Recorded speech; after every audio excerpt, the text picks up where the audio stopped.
السلام علیکم ناظرین، رسول اللہ صلی اللہ علیہ وسلم نے فرمایا، جس شخص کے دل میں رائی کے دانے کے برابر بھی تکبر ہوگا وہ جنت میں نہ جائے گا۔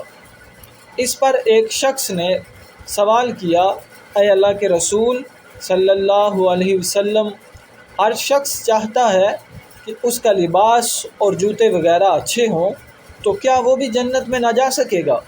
اس پر رسول اللہ صلی اللہ علیہ وسلم نے فرمایا، یقیناً اللہ خوبصورت ہے اور خوبصورتی کو پسند فرماتا ہے۔ تکبر کا مطلب یہ ہے کہ بندہ حق کو ٹھکرا دے اور لوگوں کو حقیر سمجھے۔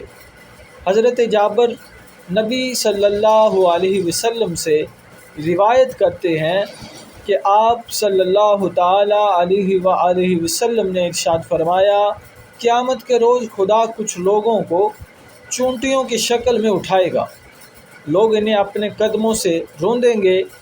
پوچھا جائے گا، یہ چونٹیوں کی شکل میں کون لوگ ہیں؟ انہیں بتایا جائے گا کہ یہ وہ لوگ ہیں جو تکبر کرتے تھے۔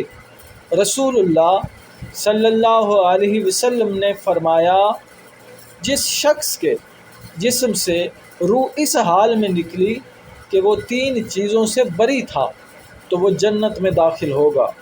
نمبر 1 تکبر سے، نمبر 2 قرض سے، نمبر 3 خیانت سے۔